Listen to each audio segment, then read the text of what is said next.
瑞典只有加入北约才会援乌鹰狮战机，乌军使用 S-200 摧毁俄军秘密基地，俄军21名士兵死亡，16人受伤。澳大利亚援乌 Slinger 系统以对抗俄军无人机。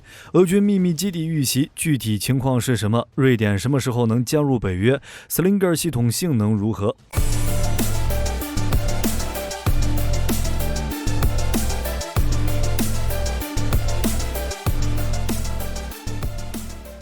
瑞典跟好兄弟芬兰一样，2022年5月就申请加入北约，结果现在芬兰已经进去了。2023年4月，芬兰正式成为北约第31个成员国，但是瑞典还没个准信儿。之前是土耳其不同意，打算拿瑞典入约这事儿换 F-16，现在换成了匈牙利拒绝，大致意思就是瑞典还没有受到威胁，不着急批准瑞典入约，这就有点站着说话不腰疼了。于是瑞典国防部就宣布了一个条件。援助鹰狮战机没问题，但是要在瑞典加入北约后才行。可以说这是瑞典入约一块敲门砖，也可以说成瑞典援乌鹰狮的一个条件。这也不能怪瑞典谈条件，说实话，瑞典还是很大方的。弓箭手、CV-90、坦克、弹药等武器，能援助的都援助了。自俄乌开战以来，瑞典在14项军事支持中援助了大约20亿美元的物资。同时，瑞典还参与了培训乌克兰新兵以及对乌军士兵的排雷训练。瑞典现在还在分析自己能不能援乌鹰狮战机。11月6日就会有一个结果。值得一提的是，虽然瑞典还没有正式加入北约，但瑞典政府已经决定将下一年度的国防预算增加28%，达成北约成员国军费占 GDP 2% 的下限。同时，瑞典还加入了北欧防空联盟。瑞典入约的诚意肯定是够的，只是结果稍微有点不尽人意。入约之路实在是太曲折了，没办法，瑞典只能谈条件，拿鹰狮换一个机会。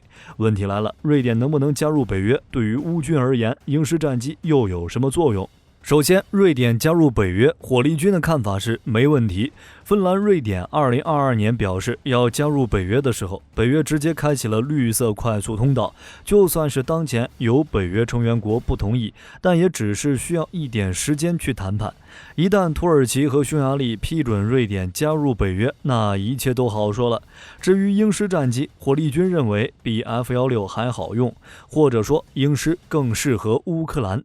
鹰狮比 F-16更轻更小，在乌俄战场的环境中，鹰狮出勤效率的可靠性也更好一点，可以由缺乏经验的地勤人员在野战机场维修，还能在高速公路上起飞。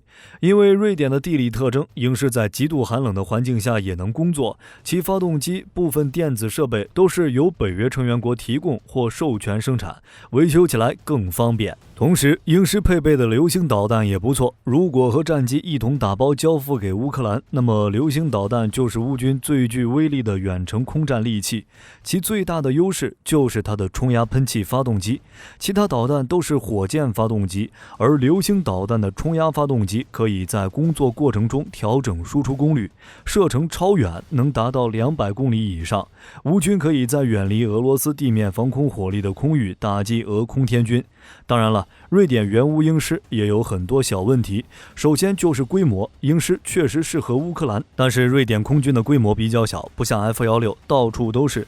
有资料显示，瑞典能够执行任务的鹰狮加起来只有94架。虽然更先进的鹰狮1即将服役，但瑞典空军还是打算让现役鹰狮服役到2030年之后，以免出现战力空窗。在优先确保本国自卫能力的前提下，援乌战机的数量说不准。有消息指出，瑞典可向乌克兰援助16到18架现役鹰狮，而且乌克兰已经派遣人员在瑞典接受操控鹰狮战机的训练。不过战机这东西交付时间比较长，就算是瑞典加入北约，鹰狮也需要一段时间才能在乌克兰上空飞翔。聊完瑞典，我们再回到俄乌战场。乌克兰国防部发布消息，乌军使用改装后的 S-200击中了俄军位于克里米亚战科1地区的秘密基地，造成21名士兵死亡，16人受伤。俄军这个秘密基地属于俄罗斯军情总局，巧的是，袭击发生时，基地内的突击队员刚好聚在一起吃饭 ，S-200直接来了个一锅端。这就有一个问题，乌军的情报是哪儿来的？俄军在战科一设置的基地极为隐蔽，就是一个普通的农舍，连当地的居民都不知道突击队的身份。这些士兵一般都是派往赫尔松以及扎波罗热执行秘密任务。理论上来说，乌军不太可能发现这个基地，除非是当地居民发现士兵身份，并向乌军通风报信，或者是俄军士兵里有叛徒。不过火力军觉得，大概率还是乌军在敌后的特种部队向大部队提供的情报。俄乌战争爆发后，乌军频繁在俄战区进行渗透作战，主要针对俄军后方的弹药库、机场、桥梁以及俄军的中高层军官。从赫尔松、哈尔科夫一直蔓延到克里米亚，甚至俄本土都有乌军特种部队的身影。当然了，乌军的敌后游击战只能用于辅助，并不能决定战争走向，主要是配合乌军在主战场的反攻。同时，因为规模问题，乌军在俄军后方的特种部队很少袭击俄军突击队这些精英部队，后者战力较强，行动后如果无法立刻脱身，自己也要交代在这里。但是现在情况不一样了，乌军手里的远程精确打击武器越来越多，从最初的海马斯到英法援助的风暴阴影与斯卡普一记，射程节节飙升，精度也进一步提高。除了北约援助的武器，乌克兰军工企业也将 S-200 改装为对地攻击版本。乌军为其安装惯性和 GPS 系统，提供对地打击精度。改装后的 S-200 射程达到400公里，战斗部依旧是用于对付空中目标的。217公斤高爆破片战斗部威力要比俄军改装后的 S-300 更强，武器多也就意味着打击更方便。乌军特工和游击队员只要把正确的时间地点报告上去，剩下的事儿就不用管了，顶多再参与杀伤评估。当然了，也可能是俄军士兵里有叛徒，俄空天军的飞行员都叛逃，陆军士兵自然也可以。在后勤不足、反炮兵实力的不行的情况下，俄军在战场上打得很压抑，士兵有点小心思很正常。不过需要注意的是，以上只是猜测。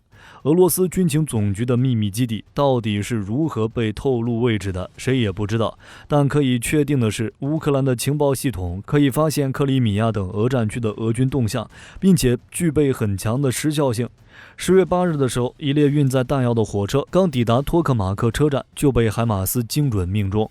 在这种情况下，打爆一个不能移动的俄军秘密基地，那就是手到擒来。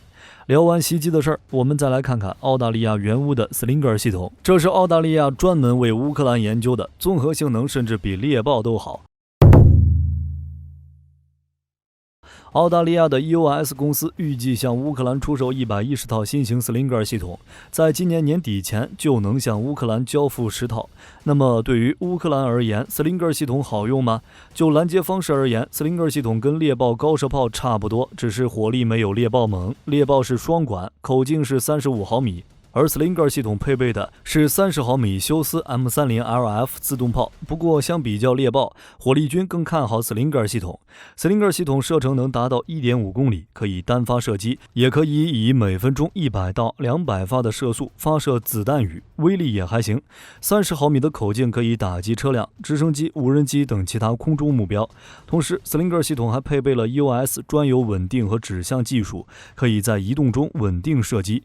乌克兰版本的Slinger 系统将与诺斯罗普的 MACE 系统配合使用，热成像仪、夜视装置这种标准配置也是一个不少。其工作原理十分先进，在皮卡车后部安装一门加农炮，并配备了摄像头、激光和云台等设备。操作也很简单，只需要在使用操纵杆在系统的屏幕上追踪无人机就行。